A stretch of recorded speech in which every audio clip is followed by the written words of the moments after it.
Uh, so this afternoon, we wanted to reach out to the Finance Committee to introduce some factors to each of you, get your feedback, of course, on the FY25 budget development. I mentioned Dr. Childs to Eric and Barbara that Joe was a definite maybe, and we hadn't heard from Paul. So we're going to proceed with this quorum. Yep. Certainly, if either come back, I'll be happy to fill them in going forward. So the deadline for submitting budgets has passed. We have received all departmental budgets. They're in the queue. Our interviews with the commissioners start next Wednesday. The schools will kick off a 3-week succession period where the budgets are introduced to the commissioners. The department heads requesting what they're asking for. In terms of overall big picture things, we understand there's some. Hey Joe, how are you? Hey, Joe. Didn't miss anything. Did you want to call the meeting to order, Dr. Childs, before we jump into this discussion? Well, I would actually. Eric, Oh, I'm sorry, Eric. Eric. Okay. Yeah. Eric, yep. Yeah, let me do that. Let me read the executive order real quick since this is a posted meeting. So the executive order on remote participation on Wednesday, March 29, 2023, Governor Healy signed into law Chapter 2 of the Acts of 2023, an act making appropriations for fiscal year 2023, which includes a 2-year extension of the option for public bodies to hold remote meetings by suspending certain provisions of the open meeting law. General Laws, Chapter 30A, Section 20. That action was effective immediately, extending the current option of remote meetings through March 31st, 2025. So we will take a roll call vote. Ms. Seal? Here. Dr. Childs? Here. Mr. Reardon? Here. And Mr. Beckerman, the chair, is present. So we do have a quorum for, we're only missing Mr. Connors. So John, I'll turn it back over to you. Thank you. Sorry for that oversight. The path to FY25 has begun, as I mentioned. Budgets are in. We'll start with the schools next week. The final presentation by departments will be to the commissioners on March 6th. And at that time, as you know, the process is turned over to me and I start to balance the budget. A couple of things before I get into the general agenda items with respect to what we see. The schools have asked for sizable COLA and other expense related items. Those items are under construction. There's been some dialogue with the trustees. I expect when the schools come in on Wednesday that the commissioners will share their opinion on where things ought to land. The school trustees are scheduled for a vote on that budget March 14th. But it's early, so we expect some things to be vetted, and we'll keep you informed as to how things shake out. Going into this budget season, we desired an opportunity to evolve the budget as you see it and as you know it. The Norfolk County budget, when I first arrived, I found it to be highly burdensome with respect to readability. It was dense with redundant financial information, and it appeared to be like an overworked worksheet or spreadsheet. It did not, from an outside transparent perspective to a common user, really offer to anyone answers to simple questions about how are my tax dollars or how are the county resources being used. So it takes a long time to evolve a public document like that. I'm very sensitive, obviously, to the advisory board and the members who are accustomed to seeing the same thing every year because they know where to look, they know what to ask. So what we're going to try to do this year is to begin a process that streamlines accounts, streamlines the appearance of subtotals and the redundant nature of data, and also streamline the presentation. You currently have a 69-page budget. Our goal is to shrink that. We have reached out to other counties specifically to determine, what do their budgets look like? How do they evolve them? We've learned a lot. We've also employed the services of Matt Abrahams, who some of you may know worked with his dad on the policies that were produced several years ago. Matt's by far one of the strongest experts in this field that I've worked with. And very briefly, here's the conundrum. We use a system called Tyler, and the Tyler accounting system is where all the data rests. It's a database. How you pull that data out into a platform that can present a document has become sort of the sticking point. To date, that export ends up in Excel, and we format in Excel and we give you a budget in Excel. That redundant step has always troubled me. As I mentioned, we're reaching out and talking to people about how to solve this problem. We've had webinars with firms like Clear Government, to name one, and there was a second one I can't remember the name of. We're looking for, I think Sam Evans calls them snap-ons or add-on software programs that can take the data and manipulate it into a readable format.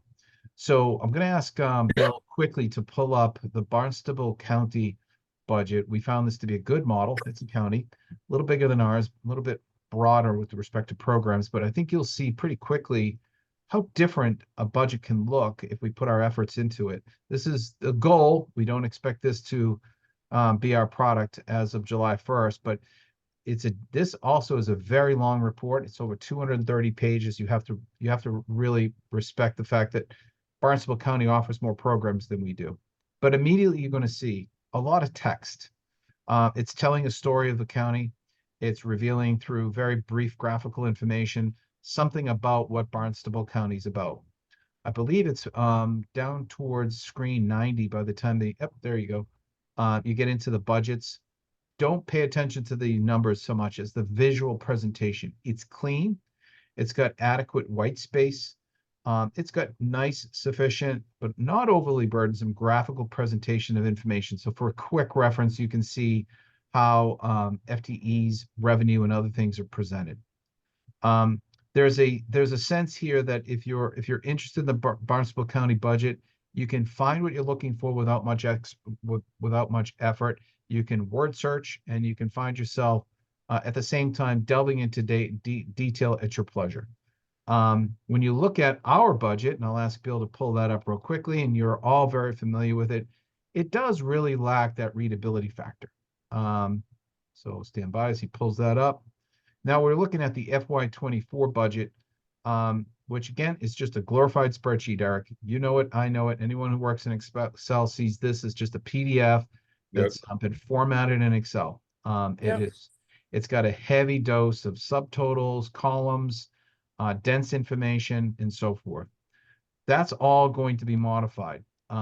Matt, under our direction, has done a few things. Number one, he's condensed or eliminated almost all the subtotals. We're going to also request that your board give us some direction on shrouding employee names within the budget. We understand that employee data and salary is public information, but from a cybersecurity perspective, we've encountered some problems over the last several years with scammers and other online ne'er-do-wells are soliciting and getting employees' names.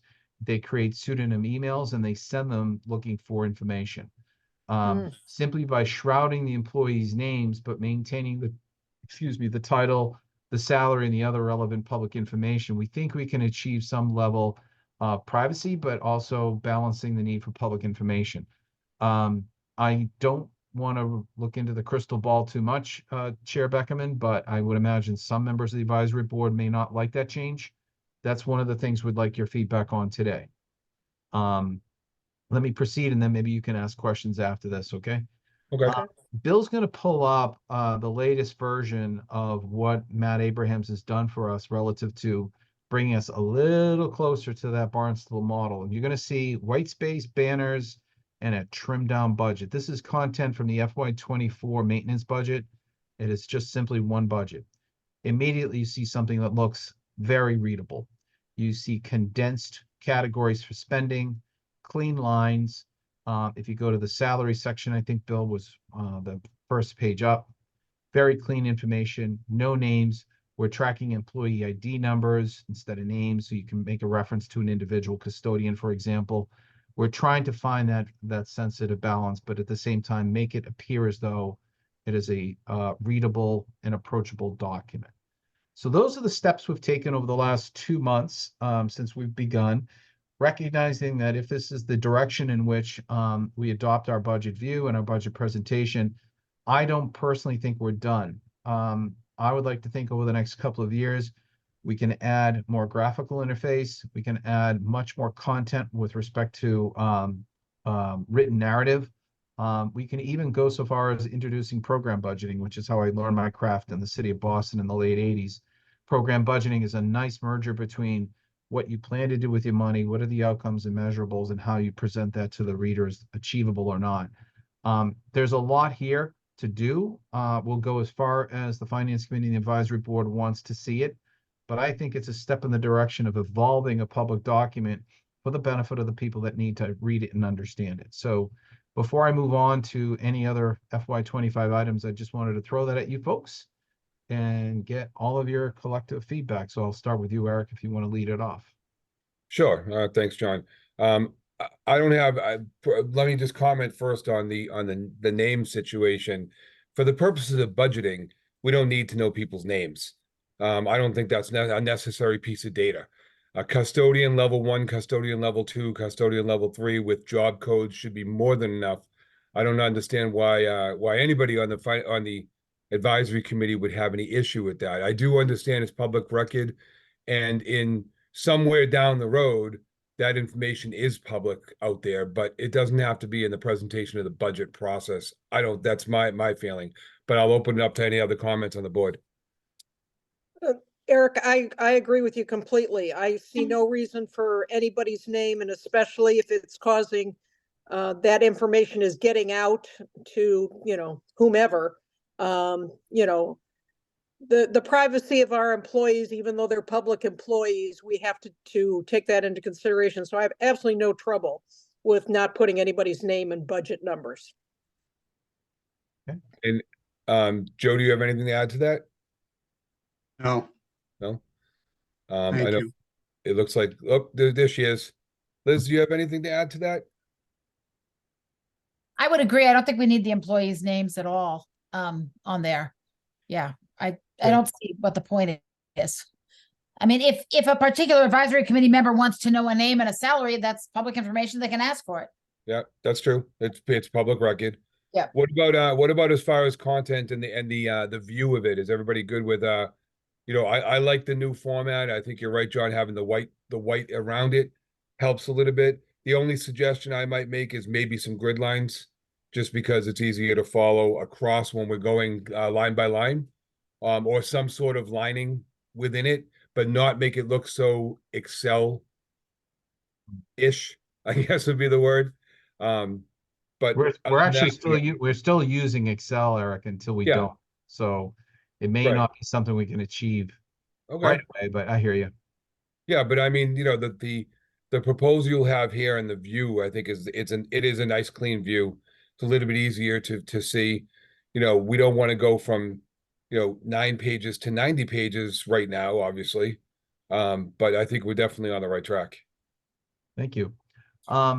We also asked our director of administration budget, Phil Iantosca, to go through and find ways to streamline account numbers and also subtotals, and he's done that. He told me in the aggregate, if we were to look at the 69-page document from FY24, removing those lines that are redundant, I believe he trimmed about a dozen pages. So you're going to see some reduction in volume as a result of that. And these are subtotals within a group. So if you look at like level 2, you'll have one section within level 2, and then you have a subtotal, and then a second section in level 2, another subtotal. It was redundant. It was just ridiculous. That's all clean. He also looked at account numbers or account types. The one that he felt and I agree with him, legal services. Legal services is a line item that appears in the miscellaneous budget category. I believe it's account 5235. It's a roll-up account that is used by the commissioners for all legal services. We do know there are 2 other departments that do have legal services budgeted. So our goal is to move those services up into the main miscellaneous services and away from the department level. It's redundant. If they need legal services, they just go through the commissioners and ask for legal services. So that's one of the things we're going to be looking to modify as well. We continue to examine it. We just had our first read of the FY25 document. It's out of balance, and we're going to get to that in just a second. But one of the things that we're going to do is what I want to commit to the culture here is constant improvement. We're not going to have all the changes ready for you now, but we are committed to making sure as we advance between our work with Tyler, which is an ongoing project, an examination of add-on products that we may have to purchase to enhance the appearance of this document. It's something that I'm committed to. I think it really does improve the professional look of what you all produce and approve and what the citizens and the communities that read this document expect. Okay? So Right. more on that later. So if you don't mind, Eric, in the interest of our agenda, I'll move on to your next item.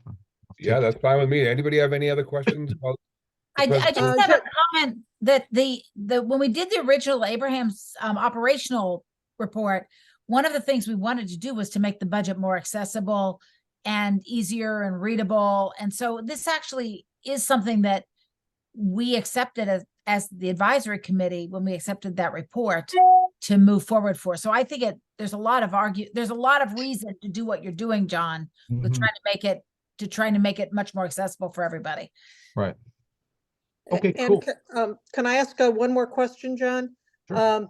Number one, I'm fully in support of this. I mean, as the newest person probably of this group, I have found the budget to be, in some cases, incomprehensible. So any way to streamline this and make it easier to follow, great for me. Any comments from Powers and Sullivan regarding this? No, Okay, I didn't Okay. anticipate there'd be any, but I just figured I'd ask. no. Incidentally, it's not on our agenda, but I'll give you a brief update. Powers and Sullivan have been engaged in performing our FY21 audit. They are supposed to be wrapping that up this month. We're a little bit behind schedule, but I'm confident they'll wrap it up. They were just sold to a national company called Markham. So Oh, they're still going to service us. We still have the same people, but they've evolved into a new brand name. We have not had any table talk with them about the budget or any of its contents, Barbara. I suspect by the end of February, we're going to hear about any kind of management findings or things like that, and then they're going to move immediately into the FY22 budget. So they're in full audit mode. They're not really in a space where they can give us feedback on operational budget presentation or the omission or inclusion of anything they'd like to see. But it's a good point. I think down the road, it's somebody, and it's definitely a stakeholder we should check in with, to the extent that they may not see something they would like maybe a little bit more clearly stated. So, okay, great. Yeah. Thank you. You're welcome. John, with that company being purchased by another company and they're going to be concluding one audit and going into a different year's audit, do we anticipate any kind of renegotiation? Do we already No. have, we Nope, already have contracts already in they place? honored our contract. Yep. Okay, just want to Awesome. make sure they're honoring everything. Okay, good. All right, then we can move on. All right, very briefly, again, this update rather, against your agenda is meant to be brief. I don't have a lot of answers yet, but I will tell you economically, the FY25 budget is shaping up as we expected. Back in December, your board was informed that the commission has invoked a hiring and spending freeze, which we have been still under. We're holding positions for new hires. We are providing promotions, but new hires are off the board. We had one from a department across the street that was interested in a new hire, and the commissioners declined it. Other than that, it's been very, business as usual within the county. I think the departments understand discretionary spending is off the table.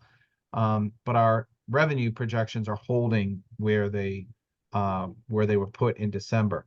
In December and January, there was a slight uptick in deeds income. The December numbers were bolstered by a considerably large sale on the commercial side, which bolstered the numbers. But in terms of overall activity, it is exactly where it was. It's flat. There is no sign, if you read the papers, if you read and understand the national news regarding interest rates, there's no sign of change in the next 6 months. So we see this level of inactivity that's contributing to a benchmark that is well below well below the bench, but about $1 million still within what we had projected. Now, to close FY24, we'll be in touch, obviously. I still believe the actions we took to freeze the surplus at $730,000, combined with the hiring freeze and the spending freeze, we should be able to close the gap that we are experiencing. I am a little concerned about having the available cash through surplus to bounce into FY25. As you all know, we are required by law, strange law that it is, but we have to take a percentage of the community assessment and budget for it in our fiscal year budget. So in other words, we have to take 10% of all the community assessed value, which is about $7 million, using surplus, budget that for the following year. It's part of our blend. That's the piece that might be a little difficult to get our hands on. It's going to be over $700,000. So not only do we have to pay 24 out, but we have to find a $700,000 bounce.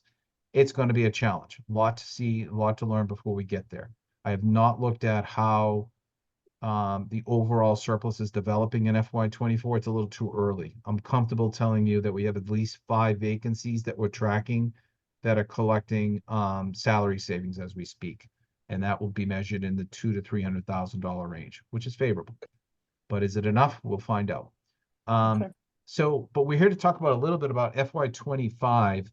And one of the things that I think some of you who've been around a while, like Joe and certainly Eric, in years past, I think the county's had to go to stabilization to help balance its budget during these days when revenues are not as strong. My training is the stabilization is the last thing you touch. It's usually assigned to auditors and others that things are not well. I don't want to be in that position, so I don't have any recommendation forthcoming that we will be needing stabilization in FY24. We do have liquidity, and I've mentioned this before, and I wanted to show members of the Finance Committee a quick view, and I'll ask Bill to pull it up. This is a presentation of interest gained on our opera account since its inception. This is good news. It is news that every other county is experiencing. We knew we were going to have some revenue coming in, but as of the beginning of February, we have approximately $2.4 million in interest. We are informed by Clifton Larson Allen that interest is available to us as essentially free cash. It is untethered. It is interest gained by federal means. It does not need to be expended or restricted under the terms of the grant. So this is essentially money that if we were in a good place would be on its way to stabilization or capital improvement. I will tell you right now, I intend to hit that account for balancing FY25. I'm probably looking at somewhere between $1 and $2 million to do that. I will also tell you that with the cash on hand and the unspent or unawarded monies, we can reasonably expect about another $500,000 in interest to be gained before we liquidate ARPA at the end of this year. So Okay. if we didn't touch it, in other words, we could conceivably see a total $3 million interest gain during the life of the grant that the county has had. Not too bad. Yeah. And obviously this is the reverse of the interest rate problem, right? We're seeing some benefit from holding these funds. If you bother to look at this schedule, I'm not a banker, so I can't give you good answers, but in the early years, 2021, when the first tranche came in, and certainly in 22, the county was sitting on hundreds of millions of dollars, right? We got 64 million in year one, and then another 64. But yet the amount of interest being earned was de minimis against that large volume. But suddenly, in early 23, about a year or so ago, the rates started going haywire because of the market. And so we could see the benefit of holding, and we were collecting somewhere between $100,000 and $150,000 a month in interest. And that continues. Incidentally, regarding ARPA, we just passed the threshold a couple of weeks ago when the great town of Brookline joined the party. And we are now at $101 million out the door to communities. Every community now has received at least one grant. So we have about another $37 million to go. We have a program out there right now to instruct all of your communities to reach out to us by March 1st with their closeout plan. And we are going to enter a very intensive period over the next two and a half years of closing out the grant financially, but also monitoring it. Thanks for pulling up, Bill. He's going to click on the projects approved by the county. You can get that total out, Bill. I believe at the bottom it's shown. God help me if I could read that. Good luck. There we go. Yeah, 103.6 million out the door. And if you want to see what your community's there, just holler out. Bill can pull it up. I see Wellesley at the bottom. We are going to be active. I do expect an intensive amount of work with your communities to make sure you optimize your funds, you encumber them, you obligate them so that we don't send it back. And then finally, over the last 2 years, that we do monitor it extensively to ensure you're not drifting and using the funds inappropriately. So there's a lot of work still to be done, but the interest gained is clearly the benefit that I think the county needs to look inward on for FY25 balancing. We have not figured out exactly how much that's going to be, but as I mentioned to you, it's at least 7 figures. We'll figure out how much more later on. So that's the structural answer to the declining revenue problem that we are facing. We don't have a lot of other large revenue sources to hit on at this time. You may know that the County Commissioners Association is working towards trying to find ways to get the state to give counties more of a working hand with revenue. Those efforts are ongoing and always probably will be. We'll be watching the legislature, any favorability that comes out in this session or following sessions. But we don't have anything to report actively on that. We just want you, on behalf of your communities, to know we don't leave any stone unturned as we try to find ways to bring new revenue in. Okay. Excellent. That's the view ahead, Eric. Any questions on FY25? I don't have any questions. Anybody else? Oh, Nope, I'm fine. Good. Doing good, John. Keep going. One footnote, the last item on your agenda or your brief relates to capital. In years past, the county has done somewhere between 1 million and I think I brought it down just over 500,000 for FY24. It's 575. Right now, based on what I just told you, closing FY24 to balance is going to be a challenge. I don't see us being flush with surplus to put forth a capital budget for FY25. I think it would be misleading to the departments to give them a sense that any kind of funds would be coming, and I've announced it's likely not to happen. In fact, if we do get any favorable surplus, I'm inclined to park it and leave it there for emergency use in FY25 only. We might have to skip a year. The good news is I do see some stories out there in the news sphere that the feds are receiving increasing pressure from groups, including realtors, to loosen the grip on the interest rates.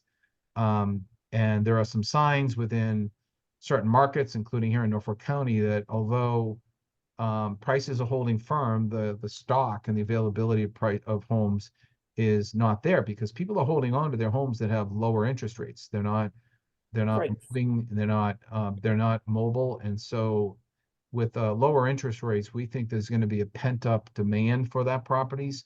And when the rates drop, we think people move more actively into the market to grab it. So I think it's more likely late FY25, you're going to see the relief that this ebb and flow of registry deeds revenue typically does. I think it's going to start returning. I think it'll come relatively quickly, but I don't know if you'll see the return of surpluses like we did in FY20, 21, and 22. That remains to be seen. But I do think FY25 is the trough. Okay. Based on what I see. Okay.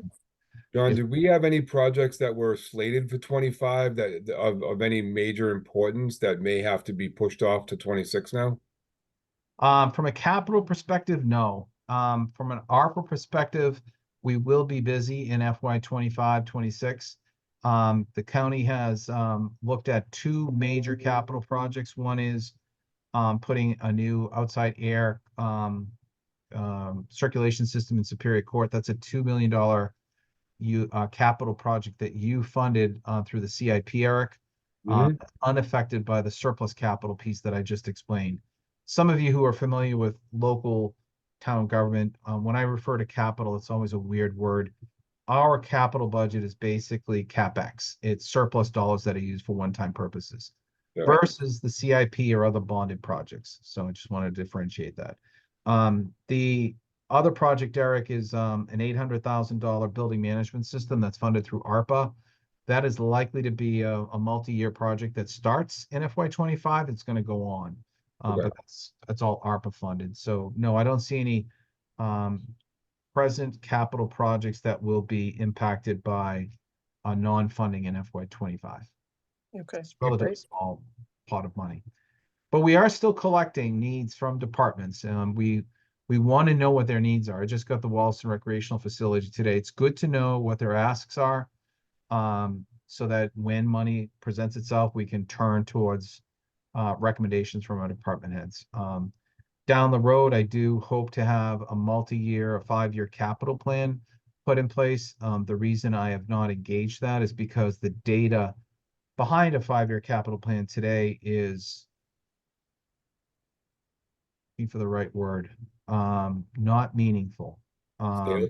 We just don't have, to my satisfaction, a full understanding on the facility side, especially, of what our various needs are. And I'm talking about deferred maintenance, Eric, like Mhm. boilers, windows, doors, ACs, HVAC, rooftop units, infrastructure related items that once we have that building management system in place and it grows, we'll be able to very completely qualify and catalog all of the things we need to do from a facility standpoint that'll drive a 5-year CIP. Right now, it's just a guesswork on what we need, and I don't want to put that kind of information in front of you until we get better info. Okay, appreciate that. And John, I'm certainly not, don't take this as criticism. How long do you anticipate that process will take Could to you be get a better handle on what the needs are? on the building management side, Barbara? Yes, yes. Oh, that's a great question. So using my experience, so as you know, I came from the state. Every department in the state has to use a system called CAMA. It's a product that DCAM hosts, and you have to Yep. put in all of your deferred maintenance needs in there so that they can track and understand capital. It's the same process. Smaller communities like mine, they use a similar system. It's a brand name called School Dude. It's now a different name, but it does the same thing. When you have the right steward for the product, you can get a pretty good grip within 6 to 12 months. Okay. Once this system comes online, we have to find the right steward within the organization to put the data in and then be the care and feeder of that data. We can pay the company to come in and assess all of the infrastructure in our buildings, and it's something that entices me, and have them put the data in as a running start. And then every time you perform an update or schedule maintenance, or you have a replacement, or anything evolves, you add it and you update it. That's pretty quick. I will tell you, locally, I know of 2 communities that bought this product and everything was up and running within 12 months. Okay. So I would have something along that line as an expectation. Depends Okay. a lot on whether or not we pay for somebody to come in and give us that jump start. Okay. Great. I don't Thank know, you. does Avon use a BMS system to your knowledge, Eric? Not yet. We're actually in the process right now of hiring a facilities manager or creating a facilities manager position. Yep. I mean, remember also in Avon, we only have like 6 buildings. So, it's not, and that includes our schools. So it's not an overburden, but yeah, we are looking into trying to get some sort of a management system across all the buildings. Right. These systems also are diagnostic tools. Once installed, the one in Dedham is going to be diagnostically evaluating the performance of all the HVAC systems. So it can let you know, for example, when a system goes into failure, it's experienced a surge, the power's out, the surge, a pump is broken, and it also can allow for desktop manipulation of climate. So you can call for more cold air, heat, and so forth. It's much more efficient. And the diagnostic side alone is worth the money. I mean, it really does allow you to figure out what is going on with your infrastructure before it actually experiences something catastrophic. Right. Yeah. Right. And the module we bought can scale up. I remember talking to you about this, Eric. It's important that we buy something, test drive it, right, and make sure people understand how to ride this bike before we take it out for a spin. Absolutely. And when we expand the scale, it will likely be starting in Dedham and then tethering out to the courts, and then eventually to the county buildings, and perhaps as far as Wollaston. I don't know if the reach will get to the schools. That's a whole different animal. I would hope someday the schools are in the same space that they can use a tool like this, and we'll be happy to talk to them, but they would be sort of the last line of that evolution. Yep. Makes sense. Thanks. So that's all I had today. I wanted to just get your gist on the budget presentation. Sounds like I have some favorable feedback there. That's great. I hear you on the grid lines. I got your feedback on shrouding names, which is great. We'll fall through on that. The one piece I'm still trying to figure out is that ID, the employee ID. There's some concerns in HR about that. And then similarly on the presentation, it's an overall evolving system. A year from now, you'll be hearing from me about additional investments, hopefully in software that can make this look better. And then ultimately the capital piece. I think you all understand, look, the county's not in a great financial position in terms of revenue. We're not alone.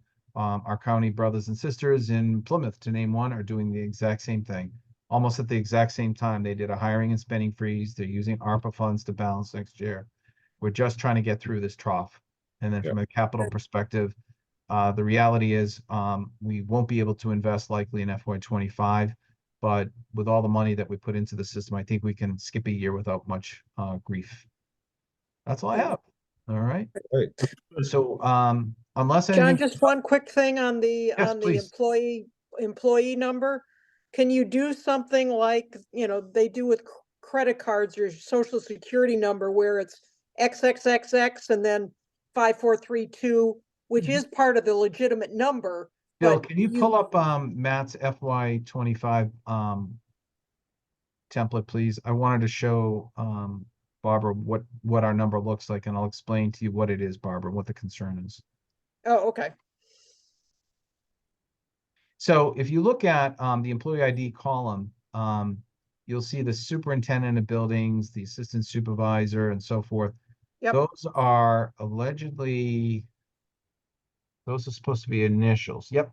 I'm sorry, Bill. Oh, I see. Okay. So the first two digits of the employee ID are their initials. Correct. In this case, it's McGowan. MC is McGowan. Right. And the last digits, I'm told, are Social Security related. And these Oh. numbers are derived from the Tyler platform. So they are somehow connected to payroll. And that's one of the concerns that Michelle has. I've talked to Sam about modifying it, maybe dropping a digit or adding something that kind of would throw off any kind of a scam artist. We're still evaluating that. Sam's optimistic that we can do that. So Yeah. Barbara, to your point, I think we're on the same spot. Yep. We're trying to find something that's obscure, but connected at the same time. Correct. Yeah. Hopefully we'll have a solution by April. Go ahead, Eric. Well, I was just going to say, like, what is the purpose of the ID in there in the first place? I mean, for the Bill, if budgeting you could just go purpose- back down to that page you skipped out real quick. I just want to point out something. mean- If you look at the custodians, Eric, Okay, there are quite a few of them. true. It would be hard to track which custodian is experiencing an effective step rate on January 1st, 2024. That's Without it being tied, okay. specific. Yeah. Yeah, I Again, see. one of the things we could do, and I didn't show you this in Barnstable, but Barnstable doesn't show the lines. They aggregate their salary numbers, and Right. you can get there if you want, but I thought that might be a bridge too far. Well, either that or maybe we mask the first two and last two and leave the middle or something like that. I don't know if that would be enough information for it to still be useful, but I mean, as far as masking is concerned, if we mask it on the document, we're not masking it permanently on the system, Correct. right? So, I mean, as far as for purposes of presentation, if we, do a double asterisk at the take the first two and last two digits of each of those out, and asterisk all four of those digits. You know, as long as that still allows for the process, I don't see any reason to even have it, to be honest with you. But now I understand why, why it's there. Mhm. Yeah. Only because, especially if it includes initials and social security, any social security number information, I wouldn't be a huge fan of that being on a public document in that way for the presentation purposes of the budget. Understood. So, I mean, I think we can talk about that more going forward. Maybe we'll have to brainstorm that on exactly how we want to mask any of that information. Maybe we just hide the whole column and just don't produce it on the budget document. But again, within the process of Excel, it's pretty simple just to hide a column and then bring it back if needed. So maybe that's the answer. I don't imagine anybody on the advisory board having a problem with that information not being presented on the budget document. I don't know why anybody would. Perfectly open to some of those options. I think I mentioned I laid this at the feet of Sam to try and crack a way to achieve what you're trying to get. I'd like it to be automated. The one thing I have disliked preparing your budget is all of the manual touching that I have to do in the budget and anyone else has to do in the budget. The more activity you have with modifying information manually, the more likely you are to make an error. And that's what I hate the most. So if we can do something within Tyler that makes its way over without touching anything, I'm all for it. Yeah. That's where we're at. Well, yeah. Okay. And certainly it makes perfect sense I mean, this is employee security and, whatever we can do to, keep bad actors out of the process here would Right. be wonderful. Would members of the finance committee be interested in the hyperlink to the Barnstable County document if you want to have a closer look at it? I Yeah, would. Yeah. Yes, that'd be great. it's great. I'll have Bill send that along to you after the meeting. It impressed me when I first saw it. Plymouth is very similar too. They put a fish on theirs also. No, they're not the fish. They're a ship, right, Bill? They use the ship. The Yeah. Mayflower. That's right. Yeah. Plymouth's the ship. We Not always the fish. tease Tom that it's a ship going nowhere. But somehow a bunch of presidents landed in Norfolk County and we're proud of the flag. So one of those tug of wars we have with Tom. I think they took the T over from Hingham, didn't they? So they said. So that's where I stand today. I'm grateful for the opportunity to see you folks in February. I know we have a scheduled meeting in April. At this point, I don't see any need to call another meeting. Eric, Beth, also, if you folks need one, let me know. But I'm in touch with you individually, so I know how to get a hold of you if something flares up. But the big thing right now we're keeping an eye on is the school, because they're swimming in a different way because of their funding mechanisms. The commissioners have had a chance to talk as trustees on that. So let's give them some more time to work it out over the next several weeks. The departments, though, seem like they got the message. Everything fell into place. Now we got to balance. Excellent. Terrific. Great. Thank you, John.